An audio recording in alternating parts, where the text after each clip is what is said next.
Shalom guys, welcome to Youth Community Online Service. Jadi gimana nih guys kabar kalian? Aku sih berharap kalian tuh baik-baik aja ya. Oh ya guys, jangan lupa untuk tetap menaati protokol pemerintah supaya kalian dapat membantu pemerintah dalam memutus rantai penyebaran COVID-19. Guys, kalian udah follow belum Instagramnya GPPS Youthcom? Kalau belum, kalian bisa follow di @gppsyouthcom. Juga jangan lupa untuk subscribe dan like channel Youthcom GPPS, dan jangan lupa untuk nyalain loncengnya supaya kalian nggak ketinggalan sama video-video terbaru kita. Jika kalian ada pergumulan atau butuh bantuan doa, kalian bisa kok menghubungi nomor di bawah ini. Oh ya guys, aku tuh nggak pernah capek untuk ngajak kalian ikutan care. Care itu adalah tempat di mana kalian bisa bertumbuh, berkembang secara rohani kalian, dan kalian juga bisa sharing-sharing tentang pengalaman dan permasalahan yang kalian alami sekarang. Jadi minggu lalu kan udah dibahas nih sama aku Lukas tentang pengenapan janji Allah. Jadi kita ini diajarkan untuk percaya bahwa janji yang Tuhan kasih ke kita itu ya dan amin, yang artinya itu Tuhan itu pasti mengenapi janjinya. Berbeda dengan janji yang manusia itu kasih ke kita, yang akhir-akhirnya tuh hanya menimbulkan kekecewaan pada diri kita sendiri. Udah sampai situ dulu ya guys, sebentar lagi kita bakal mendengarkan sharing room. Halo guys, gimana kabarnya hari ini? Semoga kalian tetap sehat, tetap semangat. Ya meskipun kita 9 bulan tidak bertemu, tapi aku berharap dan aku berdoa supaya kalian punya atmosfer yang sama dalam ibadah online ini. Jadi aku mau cerita ke kalian tentang kasih yang terbesar. Jadi aku diberi tema ini itu pada saat aku sedang insecure. Kenapa sih insecure? Karena aku tidak sesuai dengan ekspektasi yang aku punya. Aku tidak sesuai dengan apa yang orang lain ekspektasikan, dan aku ngerasa aku sangat gagal sekali gitu. Tapi ketika aku dapat tema ini, aku membaca ayat ini, aku ingat lagi kalau Tuhan itu menganggap aku sangat-sangat berharga, sangat-sangat luar biasa, karena Dia sampai rela memberikan anaknya yang tunggal, dimana itu merupakan indikasi kalau itu spesial, itu bukan sesuatu yang sembarangan kepada aku yang suka insecure ini. Jadi ketika aku membaca ayat ini, aku diingetin lagi buat harus bisa meresponi kasih Tuhan dengan benar, harus responi kasih Tuhan dengan hal yang baik ya. Jadi buat teman-teman, kalau kalian merasa kalian itu kurang, kalian itu enggak sesuai dengan ekspektasi orang lain, yuk kita sama-sama belajar kalau Tuhan itu sudah menganggap kita sangat-sangat berharga, sangat-sangat luar biasa, sampai-sampai Tuhan memberikan anaknya yang tunggal. Jadi yuk kita jangan terfokus sama apa yang menjadi kelemahan kita, tapi kita harus fokus kalau kita ini berharga di mata Tuhan. Ya mungkin sekian aja sharing dari aku. Selamat beribadah buat teman-teman, selamat hari Minggu, Tuhan Yesus memberkati, semangat. Puji Tuhan, shalom. Saya percaya sukacita dari Tuhan melingkupi setiap kita saat hari ini. Mari sama-sama kita siapkan hati kita mau masuk ke dalam ibadah kita. Mari sama-sama kita berdoa. Tuhan Yesus, terima kasih, kami bersyukur Tuhan Yesus untuk sore hari ini. Tuhan, kami boleh bersama-sama beribadah secara online sore hari ini Tuhan. Meskipun secara online Tuhan, kami percaya kuasa-Mu tidak terbatas oleh apapun juga. Tuhan sanggup untuk melaut setiap kami, menjamah setiap kami dimanapun kami berada saat ini. Tuhan, kami mau tanggalkan segala beban kami mau tanggalkan segala kesusahan kami mau sungguh-sungguh datang kepada Tuhan, datang di bawah kaki Tuhan, sungguh-sungguh menyembah, memuji Engkau Tuhan Yesus. Kiranya Engkau bertata atas pujian kami sore hari ini Tuhan. Kami mau bebaskan roh kami untuk memuji Engkau Tuhan Yesus. Terima kasih Tuhan, kami menyerahkan ibadah ini Tuhan. Dari awal sampai selesainya kami berdoa di dalam nama Tuhan Yesus Kristus. Haleluya. Amin.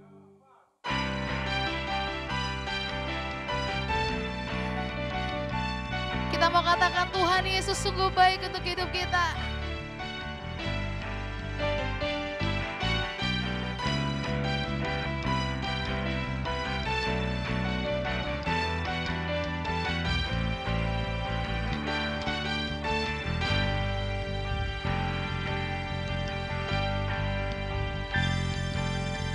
Dia mati bagiku, Dia bangkit bagiku, Dia Tuhan Allah penyelamatku.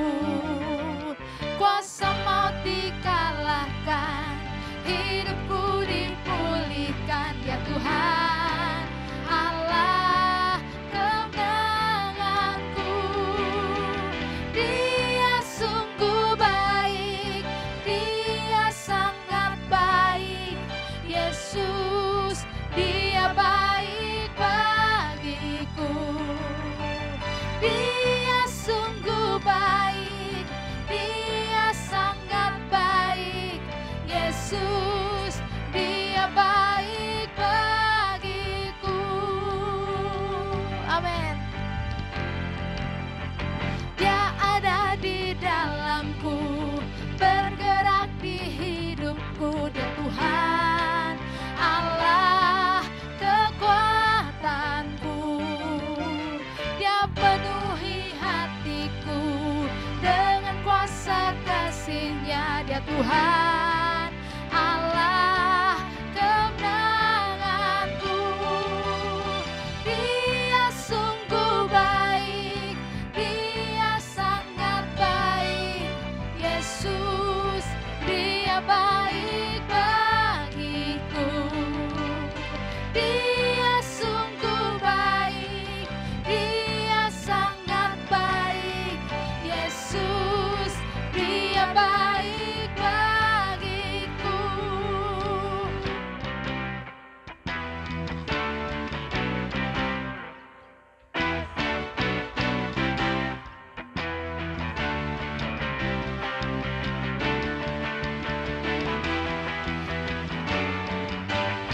He is so good to you, He is so good to me, Jesus, He is so good to you and me.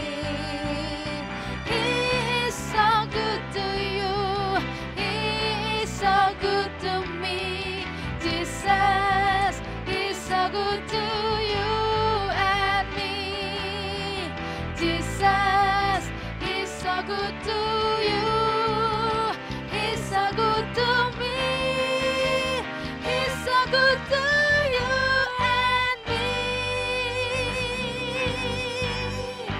Haleluya, haleluya.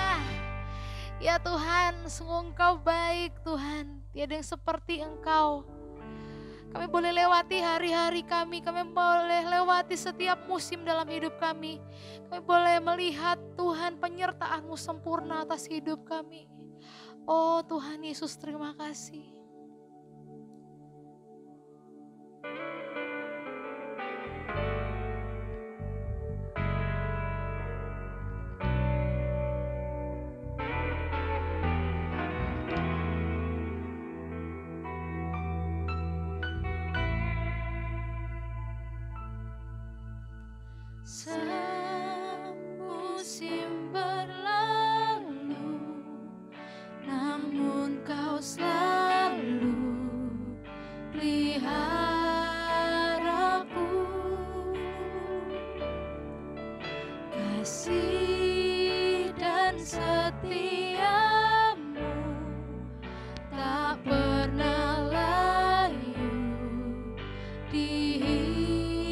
hidupku. Lebih luas dari samudra, kebaikan-Mu Bapa takkan habis di hidupku. Lebih tinggi dari cakrawala, tak terbatas kasih-Mu. Sungguh ku bersyukur.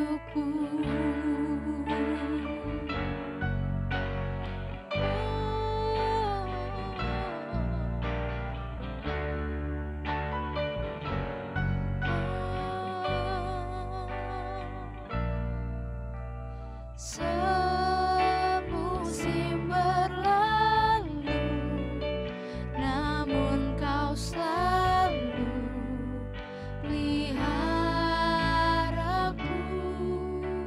Kasih-Mu, kasih dan setia-Mu tak pernah layu di hidupku. Lebih luas dari samudra, kebaikan-Mu Bapa takkan habis di hidupku. Lebih tinggi dari cakrawala, tak terbatas kasih-Mu. Sungguh ku bersyukur.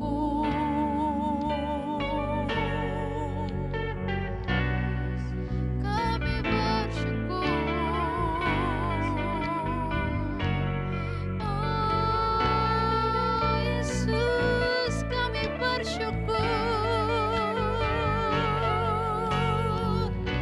buat kasih-Mu.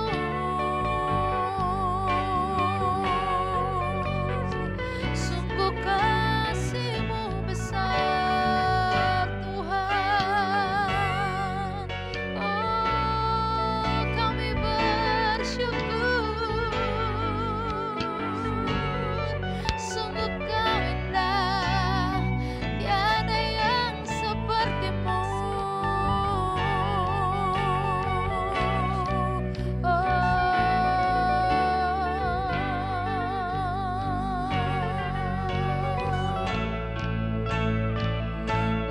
Lebih luas dari samudra,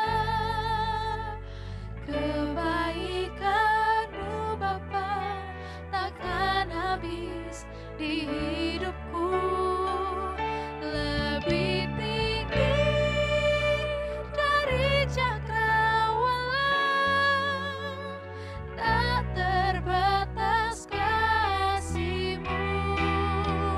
Sungguh ku lebih luas dari samudra, kebaikan-Mu Bapa takkan habis di hidupku. Lebih tinggi dari cakrawala, tak terbatas kasih-Mu. Sungguh ku bersyukur. Tak terbatas kasih-Mu. Sungguh ku bersyukur.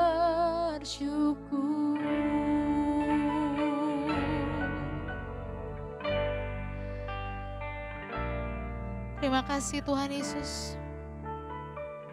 Terima kasih buat kasih-Mu yang tidak pernah berkesudahan dalam hidup kami. Kasih-Mu yang lebih luas dari cakrawala.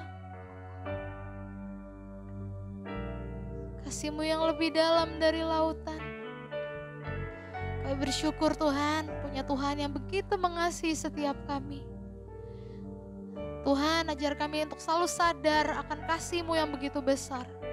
Tuhan yang rela turun ke dunia, menjadi manusia, untuk menyelamatkan setiap kami. Terima kasih Tuhan, kami bersyukur. Dan saat ini kami mau dengarkan firman-Mu Tuhan Yesus. Kami mau dengar-dengaran akan firman-Mu. Dan kami siap untuk melakukannya dalam hidup kami. Terima kasih Tuhan. Dalam nama Tuhan Yesus Kristus, haleluya. Amin. Shalom, selamat berjumpa dalam ibadah online GPPS.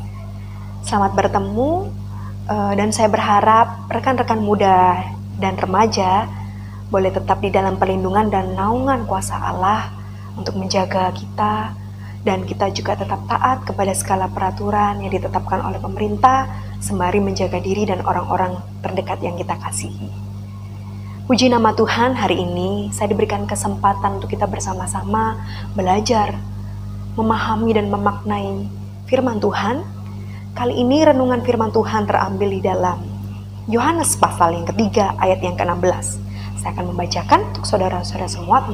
Yohanes pasal ketiga ayat yang ke-16. Karena begitu besar kasih Allah akan dunia ini, sehingga Ia mengaruniakan anaknya yang tunggal, supaya setiap orang yang percaya kepadanya tidak binasa, melainkan beroleh hidup yang kekal. Amin. Ayat ini adalah menjadi satu bentuk isi hati dan tujuan Allah dalam menyatakan kasih-Nya kepada umat manusia. Saudara, ini menjadi gambaran bagaimana kasih Allah telah dinyatakan, dibuktikan kepada kita, bahkan kepada mereka yang belum mengenal dan percaya kepada Allah. Suatu kali saya membaca berita tentang pembunuhan seorang anak kecil. Pembunuhan ini dilatar belakangi hanya karena sang anak hendak membela dan menolong sang ibu yang akan dilukai oleh beberapa orang penjahat. Sang anak ini menolong ibunya karena dia tahu bahwa ibunya akan dilukai. Tentunya sang anak yang melihat ini tidak akan bisa berdiam, sehingga anak ini melakukan upaya untuk membela dan menolong ibunya. Mengharukan memang, namun menjadi tragis ketika didapati sang penjahat ini membunuh dan menghabisi nyawa si anak ini. Bagi saya ini berita yang mengharukan. Namun menjadi tragis ketika saya mendapati berita sang anak ini menjadi mati di tangan para penjahat. Ini gambaran dari sebuah kasih atau relasi dari seorang anak dengan orang tua. Bentuk kasih anak, bagaimana anak tidak mau melihat orang yang dikasihi dilukai, orang tuanya dilukai, sehingga sang anak melakukan tindakan supaya sang ibunya selamat. Bentuk kasih di luar sana juga dilakukan oleh orang-orang yang mengasihi, orang-orang yang dicintai, orang-orang yang dikenal sesamanya dengan berbagai upaya dan berbagai cara. Namun, kasih yang dilakukan manusia kepada sesamanya tidak bisa dibandingkan dengan kasih Allah yang begitu besar yang sudah dinyatakan kepada kita. Di dalam Yohanes pasal 3 ayat yang ke-16. Di sana ditulis bagaimana Allah yang begitu besar kasih-Nya akan dunia ini. Saudara, kata begitu besar itu tidak hanya sekedar besar. Namun di sana ada kata tambahan begitu besar. Artinya apa? Artinya kasih Allah tidak bisa dibandingkan dengan kasih apapun. Bahkan kasih yang dilakukan oleh manusia kepada sesamanya. Nah, kasih Allah ini sungguh tidak bisa dibandingkan dengan kasih apapun. Kalaupun kita saat ini melihat bagaimana seorang melakukan tindakan kasih, perbuatan kasih kepada sesamanya, mungkin kita tidak bisa melakukan seperti yang mereka lakukan. Kita merasa bahwa ya besar sekali ya kasihnya, saya nggak sanggup. Saudara, jangan berkecil hati. Kasih manusia yang dilakukan kepada sesamanya tidak bisa dibandingkan dengan betapa besarnya kasih Allah akan dunia ini. Yang menarik adalah kasih Allah yang begitu besar itu dinyatakan kepada kita, saudara, kepada saudara dan saya, Di sana ada frasa berikutnya yang berkata bahwa karena begitu besar kasih Allah akan dunia ini. Dunia ini berbicara seisi dunia ini, bukan hanya diisi oleh pribadi-pribadi yang baik, pribadi-pribadi yang saleh. Namun dunia ini diisi atau dipenuhi oleh berbagai pribadi-pribadi yang beraneka ragam. Ada yang baik, ada yang tidak baik, ada yang jahat, ada yang saleh, tidak saleh. Jadi kasih Allah yang begitu besar, yang tidak bisa dibandingkan dengan kasih apapun itu, yang sudah dinyatakan, itu dinyatakan kepada siapapun. Saya, saudara, kita baik atau tidak baik, kita yang hidup saleh atau tidak saleh. Kasih itu sudah dinyatakan kepada kita, saudara. Kepada kita semua. Saudara yang saat ini sedang berjuang dengan iman. Saudara yang berjuang dengan kehidupan-kehidupan belenggu-belenggu yang mengikat kita dalam dosa. Kasih Allah itu sudah dinyatakan kepada kita. Nah, itu menjadi salah satu pernyataan kasih Allah, cintanya Allah kepada manusia. Namun ternyata tidak cukup sampai di sana, saudara. Di dalam Yohanes pasal 3 ayat 16 di sana ditambahkan, karena begitu besar kasih Allah akan dunia ini, sehingga Ia mengaruniakan anaknya yang tunggal. Di sana ada kata Ia atau Allah mengaruniakan anaknya yang tunggal. Saudara, mengaruniakan berbicara memberi, mempersembahkan. Anaknya yang tunggal berbicara Yesus Kristus atau pribadi Yesus Kristus itu sendiri. Kalau kita melihat bagaimana hari Natal atau momen-momen Natal adalah momen di mana kita mengenang kelahiran Tuhan Yesus. Bukti kasih Allah salah satunya adalah memberikan Tuhan Yesus yang kita peringati sebagai hari Natal. Itu menjadi bukti kasih Allah. Di dalam kelahirannya Yesus Kristus kita memiliki sejumlah atau sebanyak harapan. Karena kelahiran Yesus memberikan kita harapan. Kedatangan Juru Selamat memberikan kita harapan. Namun harapan kita digenapi dalam kematian Yesus Kristus. Menjadi apa, saudara? Kepastian keselamatan. Kepastian keselamatan di dalam Yesus Kristus. Jadi kita tidak hidup lagi dalam harapan-harapan, saudara, namun kita hidup dalam kepastian di dalam Yesus Kristus melalui anaknya yang tunggal. Di dalam pembuktian ini ada pengorbanan, saudara. Mungkin manusia bisa melakukan pengorbanan ketika ia mengasihi, ketika ia mencintai orang-orang di sekitar, orang-orang keluarga yang dikasih, yang dikenal. Manusia bisa melakukannya. Namun, kasih Allah yang begitu besar ini, dengan dibuktikan melalui Yesus Kristus, diberikannya Yesus Kristus kepada kita, dilakukan dengan tidak terpaksa. Dilakukan dengan tidak memandang siapa kita. Dilakukan dengan bukan karena kebaikan kita, bukan karena kesalehan kita, dan tidak dilakukan dengan terpaksa. Saudara, beberapa orang lain di luar sana mengasihi sesamanya, mencintai sesamanya. Orang-orang yang dikenal, orang-orang yang dikasih keluarga. Karena belas kasihan. Karena kita mengenal mereka. Karena kebaikan mereka, karena kita mencintai mereka, maka kita menyatakan tindakan kasih kita. Namun Allah tidak melihat sasaran yang akan dikasihi atau dinyatakan kasihnya, atau diberikan kasihnya. Allah tidak memandang, karena yang tertulis, karena begitu besar kasih Allah akan dunia ini, sehingga Ia mengaruniakan anaknya yang tunggal. Jadi kasih Allah melalui pribadi Yesus Kristus dinyatakan kepada siapapun kita saat ini.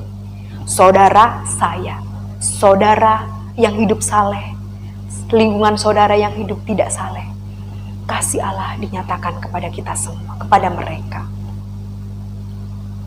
Ini menjadi bukti bahwa kasih Allah tanpa syarat. Dan ini tidak bisa dibandingkan dengan kasih manusia yang penuh dengan syarat. Saudara, kalau mengasihi, pasti kita akan melihat siapa dulu yang akan saya kasihi. Dia menguntungkan atau tidak? Dia merugikan tidak? Dia saya kenal atau tidak? Saya belas kasihan atau tidak? Kadang kita memiliki syarat-syarat tertentu untuk kita bisa melakukan pengorbanan sebuah tindakan kasih. Namun tidak bagi Allah. Allah berkorban tanpa syarat kepada siapapun kita saat ini. Nah, lalu bagaimana kita bisa mengenal kasih Allah yang besar itu? Dan mengapa kasih Allah itu dinyatakan kepada dunia? Untuk apa sebenarnya, saudara? Di dalam Yohanes 3 ayat 16 yang kita baca ada dua hal, saudara, atau dua poin.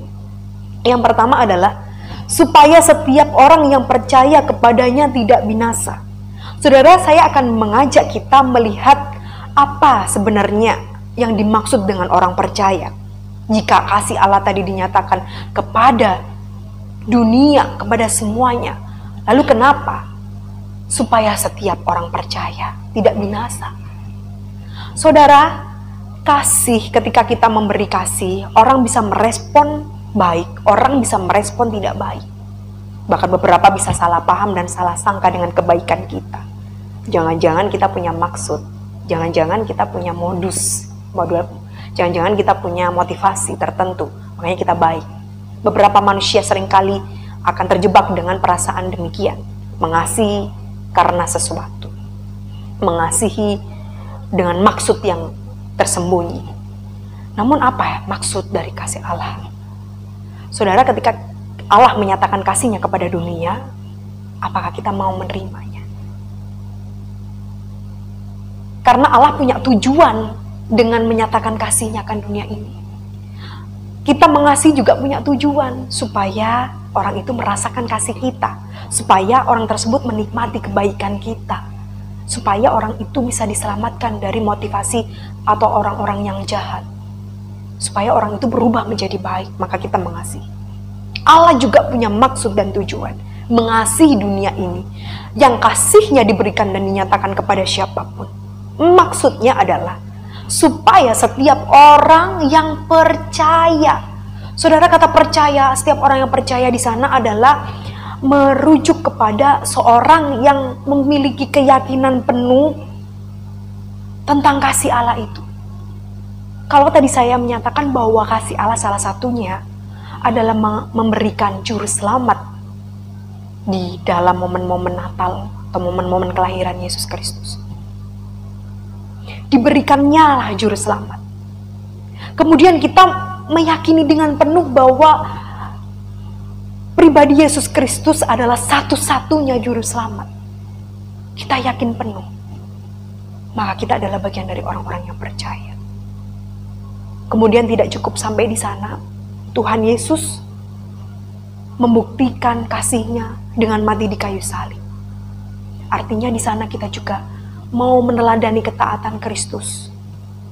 Kita mau menyangkal diri kita dan memiliki ketaatan dengan meyakini secara utuh dan penuh bahwa Yesus Kristus adalah satu-satunya juru selamat. Ini adalah bagian orang-orang yang percaya, saudara. Orang-orang yang beriman. Kalau Allah sudah menyatakan kasih-Nya melalui kelahiran Yesus Kristus, juru selamat, dan kematiannya, namun kita tidak percaya penuh, apakah kita disebut sebagai orang yang percaya? Karena kita tidak menerima kasih Allah itu. Karena kasih Allah hanya diwujudkan melalui pribadi Yesus Kristus, bukan? Di dalam Yohanes 3 ayat 16 dikatakan bahwa karena kasih Allah yang besar itu, sehingga Ia memberikan anaknya Yesus Kristus. Jadi kasih itu dibuktikan melalui kehadiran Yesus Kristus, saudara. Kalau saudara dan saya tidak memiliki keyakinan penuh kepada pribadi Yesus Kristus, apakah kita menjadi bagian dari orang-orang yang percaya? Apakah kita menjadi orang-orang bagian yang menerima kasih Allah? Itu menjadi pertanyaan saudara dan saya. Jadi di sini Allah memiliki maksud dan tujuan diberikannya kasih dan dengan melalui Yesus Kristus supaya kita menerimanya dan supaya kita percaya penuh. Kita menerima dengan menyangkal diri kita kepada ketaatan Yesus Kristus. Ini adalah bagian dari orang-orang yang percaya, saudara. Jadi di ayat yang berikutnya, frasa berikut dikatakan bahwa supaya setiap orang yang percaya tidak menjadi binasa. Binasa tidak hanya merujuk kepada kematian secara jasmani atau kematian secara tubuh atau secara fisik, melainkan kepada hukuman kekal yang mengerikan atau neraka. Binasa berbicara tentang future atau masa depan, bukan saat ini. Beberapa orang mengalami ketakutan. Saya maunya nanti kalau mati kondisi fisik saya baik-baik. Bahkan saya pernah dan sering mendengar, Tuhan, kalau saya dipanggil Tuhan, izinkan saya dalam kondisi baik-baik. Seperti sedang tidur, enak kan Tuhan meninggalnya. Kita mempunyai banyak pilihan, harapan, tapi Tuhan yang menentukan dan menetapkan hidup kita, rencana Tuhan atas hidup kita. Yang perlu diyakini bukan bagaimana ketika kita mati, saudara, atau fisik kita seperti apa. Namun, janji Allah kepada kita adalah kita diberikan kelepasan dari kebinasaan. Supaya kita tidak binasa, kita tidak masuk di dalam api neraka yang kekal itu. Ini menjadi salah satu mengapa Allah supaya kita yang percaya ini tidak menjadi binasa. Kita tidak masuk ke dalam hukuman kekal. Namun kita mendapatkan kepastian keselamatan di dalam Yesus Kristus. Yang kedua, melainkan kita beroleh hidup yang kekal. Saudara, kalau kita mengenal kata kekal, kita berpikir kekal adalah satu keabadian tanpa awal dan tanpa akhir. Namun di sana ternyata kekal tidak hanya berbicara tanpa awal, tanpa akhir atau kekekalan, keabadian. Namun di sana bagaimana kekal itu membawa kita lepas bebas dari kuasa dosa dan kuasa iblis. Itu mengapa Allah mengasihi kita.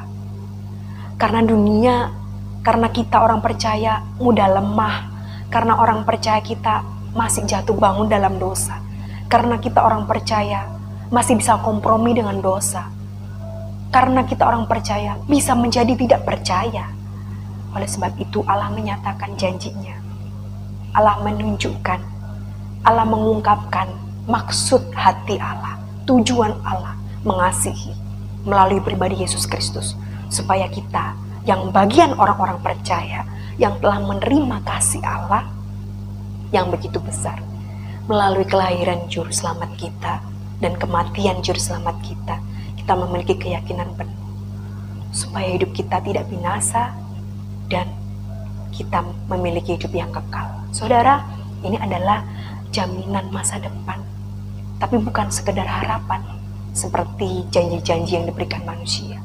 Ini kepastian di dalam Kristus Yesus yang kita dapatkan ketika kita menerima kasih Allah yang dinyatakan melalui Yesus Kristus. Nah, kasih Allah tidak bisa dibandingkan dengan kasih manusia. Kita saat ini mungkin berjuang untuk menyatakan kasih Allah kepada sesama kita. Kita membuktikan kasih kita kepada sesama kita, bukan? Dengan banyak cara. Kita membuktikan dengan orang-orang yang kita cintai, orang-orang yang kita kasihi, keluarga kita, pasangan kita, orang-orang yang kita kenal, teman kita, rekan kita, orang-orang di sekitar kita. Kita membuktikan kasih kita. Namun yang perlu kita sadari, kita juga harus menerima kasih Allah itu sendiri dalam hidup kita. Meyakini bahwa Yesus Kristus adalah satu-satunya juru selamat kita. Saudara, berjuang hidup di dalam kasih itu tidaklah mudah. Beberapa kita akan terus jatuh bangun dalam kehidupan kasih dan mengasihi.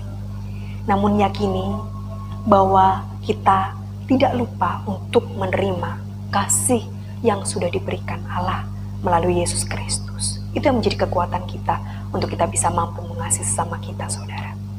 Di musim-musim yang tidak mudah ini, di hari-hari yang sulit ini, bahkan kita melihat orang-orang di sekitar kita banyak berbuat jahat. Kasih menjadi dingin, mereka menjadi pribadi yang egois, menjadi pribadi-pribadi yang mementingkan hidup sendiri.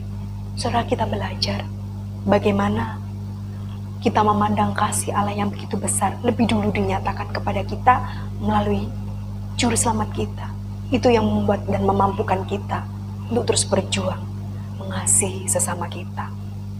Sekalipun musimnya berubah, sekalipun kondisi dan situasinya berubah-ubah, Kadang hari ini baik, besok kita tidak beruntung. Besok kita tidak mengalami satu hal yang tidak baik.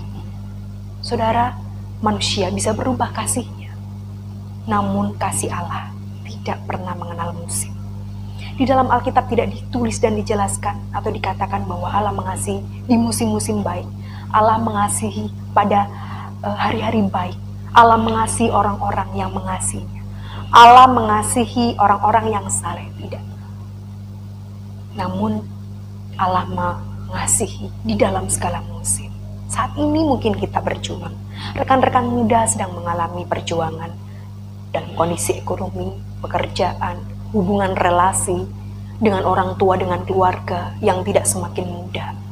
Kita diingatkan kembali kepada kasih Allah yang begitu besar, yang sudah dinyatakan lebih dulu kepada kita melalui pribadi Yesus Kristus sebagai juru selamat satu-satunya. Hanya itu yang menguatkan kita saat ini, saudara, untuk kita tetap dapat melakukan apa yang Tuhan percayakan saat ini. Sekalipun kondisinya tidak semakin baik, semakin sulit, semakin susah, namun kasih Allah tetap hidup. Karena kita menerima kasih melalui pribadi juru selamat kita, Yesus Kristus. Kiranya memberkati kita dan menguatkan kita untuk terus melangkah dari hari ke hari, menyadarkan kita untuk tak lupa akan kasih Allah yang begitu besar itu. Saya akan mengajak untuk kita berdoa bersama-sama. Terima kasih Tuhan, kami bersyukur dan kami mau menyadari bahwa kasih Allah itu dinyatakan kepada kami semua. Namun sadarkan kami untuk kami boleh merespon dan menerima kasih Allah yang begitu besar itu melalui pribadi juru selamat Yesus Kristus. Sadarkan kami untuk kami boleh memiliki keyakinan penuh di tengah situasi yang tidak baik, di tengah situasi yang sulit. Iman dan percaya, keyakinan penuh kami tetap kepada Yesus Kristus. Karena itu yang menguatkan langkah hidup kami. Di musim-musim apapun, di hari-hari apapun yang kami jalani saat ini, kami tetap memandang kepada Kristus, Juru Selamat kami, yang menghidupkan kami dan memampukan kami untuk berjuang di dalam kasih Tuhan. Terima kasih buat kasih Tuhan yang sudah dinyatakan bagi kami. Sadarkan kami untuk kami boleh menerima kasih-Mu, Tuhan. Terima kasih Tuhan Yesus. Di dalam nama Tuhan Yesus Kristus, haleluya. Amin. Tuhan Yesus memberkati. Semoga kita tetap berjuang untuk hidup di dalam kasih Yesus Kristus. Amin.